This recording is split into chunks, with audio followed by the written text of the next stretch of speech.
How about getting an extra income on top of your salary? Wow, that is a great thing, right?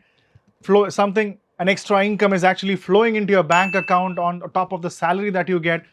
That's a very happy feeling of being rich, getting more money. We Indians are always known for utilizing our talent and maximizing our productivity. And the idea of getting an extra income or extra money is always enticing and fascinating, right? But the whole of the corporate world is now talking about this thing, not in a positive way, but they call it as moonlighting. Everybody is talking about this concept of moonlighting.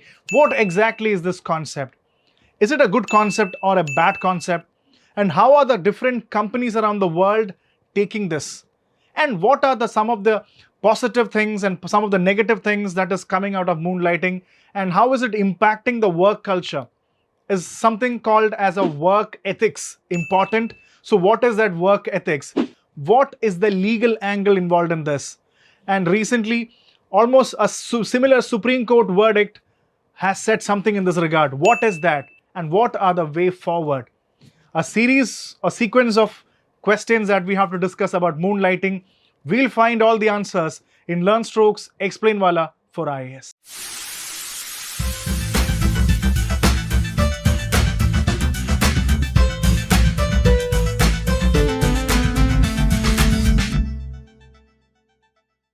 Is it a good thing to work in one company in the sunlight and in the moonlight? In the later phase, you work for another company and get some money. Basically, getting an extra income is always good. But how are the companies around the world seeing this? Different corporations and companies are critically visualizing this whole concept. The chairman of Wipro has almost fired and sacked 300 employees who reportedly are moonlighting. That means, to put it simply, moonlighting is a simple concept. I think by this time you must have understood. Working in one company, getting the salary of that company, and once you complete that work, you work for another company and get salary from that company. So that means you get two salaries, 1 and 2. And why are the companies objecting? The companies object that because we give them money, they are on our payroll, and they do not have the right to go and work for another company after taking our salary. But as I said, Wipro has fired more than 300 people. IBM has warned many of its employees. And let's see how the companies are perceiving this thing. The Wipro chairman blatantly and openly said that the employees who are moonlighting are simply cheating. And they are not qualified to work for their rival companies by still being on the payrolls of Wipro company. So that is a cheating in regard. But the very famous entrepreneur Mohandas Pai has a different opinion regarding that. He do not agree with the Wipro, and Mohandas Pai is of a different opinion, who believes that the company has the right over the employee. The company gives job for the people who work the employee, and the employee actually works for n number of hours in a company, and once the work time is completed, the employee do not have any right over the employee. That is his or her freedom to do whatever he or she wants. So this is what Mohandas Pai has said, and the chief of Tech Mahindra also said that they are creating a new policy whereby they need to create space for the workers to also work extra time if they wish. And Swiggy has come up with the first of its kind industrial first policy that you can start moonlighting or you can start working in any company that you want once your working time is over, unless you do not compromise the productivity of the company. So even Swiggy has come up with a path-breaking announcement in this regard. And the chief of TCS has reportedly addressed this moonlighting issue as a serious ethical concern that needs a serious introspection about the ethical work culture of an employee, or what is the work culture of the employees. So these are some of the important perceptions of big companies regarding moonlighting. What are some of the important legal aspects of moonlighting, if there is any aspect in such? And it is called as overemployment, and sometimes it is called as dual employment in India. When you compare it with other countries like UK and US, it is very different. In United Kingdom, this whole concept of dual employment is seen from the prism of taxation system. If you go for a secondary job, obviously that will alter your tax status in UK. But in US, it is comparatively much more liberal than the UK system, where the whole system is actually based on self-assessment and voluntary reporting. So not a big deal in UK and US, but when it comes to India, it is supposed to be said that even the factory rule, the Factory Act of 1948 clearly denies a worker to have dual employment, because according to the Factory Act, the definition basically which is given is basically dual employment is not permissible for people who are working in the factories, but that does not extend it to the corporate world or something beyond the factory. There is no extension. So that is an ambiguous area, and that is the reason why so far there is no such statute written anywhere regarding moonlighting, and no constitutional court's verdicts are out which clearly suggest that moonlighting is a crime.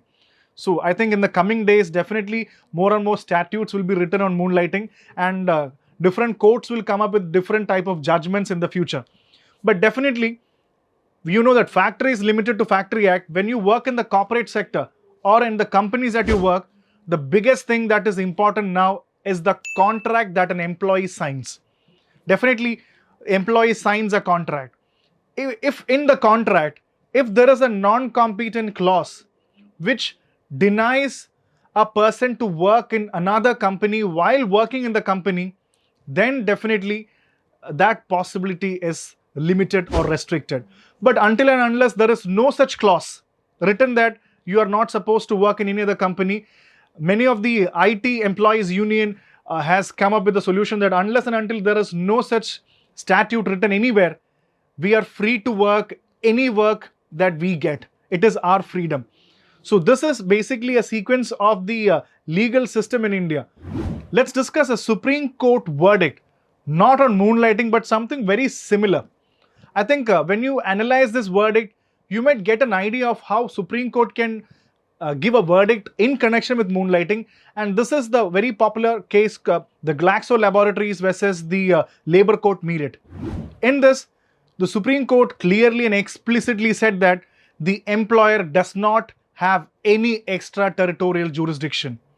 And the Supreme Court even said that the employer is not a custodian of general law and order situation, nor he is a mentor or a guru of an employee who is working there. The employee is actually working for a particular time of hour, and beyond that hour, you do not have a right to take a decision. If so, that will amount and restrict to something called as slavery. So the Supreme Court is equating the employer's power of controlling the employee is nothing but a form of slavery. This is what Supreme Court almost said in this case. And when you compare the court of law in India regarding the employment, the important courts are the writ courts and the labor courts, which absolutely works on the cardinal principles of fairness and equity. And obviously, when such cases relating to employment comes here, the inclination is obviously towards the employee. Unless and until the employee has created a big damage, a collateral damage to the employer or the company, I think most of the employment courts, the labor courts and the writ courts give verdicts and inclines towards the employee, unless he hasn't created any collateral damage to the company. What are some of the biggest concerns of moonlighting? Let's discuss few of them. One of the biggest concern that everybody is talking is data breach, lack of confidentiality, and sharing of trade secrets. What do you mean by data breach? Confidentiality issues addressed and the trade secrets are compromised. Just imagine that you work for a company called X, and X has similar thing called as a trade secret, and you are the custodian of that secret. So what happens is that when you work for another company called Y, there is a high chance that you will use the trade secret, the confidential aspects of that company, the data that you get in that company, and if you use that thing for the company called Y, definitely the company Y is getting benefited from the company X. So moonlighting can seriously create a problem of data breach, confidential files, trade secrets, etc. So that is a big time issue that we need to discuss. And the second biggest problem that everybody talks is regarding the productivity issue. Because in the daylight you work for one company, and in the late nights you work for another company. But what happens is the next day when you come for the job, your mental fatigue, that means you're almost very tired emotionally, physically. And when you come for your main job, your productivity will start declining because you're basically very tired because you're doing two jobs at a time. So productivity is a big time problem of this moonlighting issue. And the next thing that comes is regarding the resource sharing. Imagine that the X company is providing you a lot of resources. That means you're getting access to a lot of softwares. You get a lot of passwords, login passwords for the customized softwares and resources that you are supposed to use. You can use the same resources in another company free of cost. That means you're using the money of the first company and spending it for the second company. So that means the resources of the company gets compromised, which is having an ethical problem. And another big problem that many of the companies are citing is working for the rival companies. If you work for the company called X, which is actually a pharmaceutical company, and you also moonlight or you work for another company which is also a pharmaceutical company, that means there are some specific confidential secrets that you work here, you share it with the same rival companies, means you're compromising the parent company. So there are many other problems of moonlighting. So these are some of the most important concerns regarding moonlighting that different people really raise out. But ultimately there is something called as work ethics. That is a broad topic. You should decide whether it is ethical or non-ethical to work somewhere.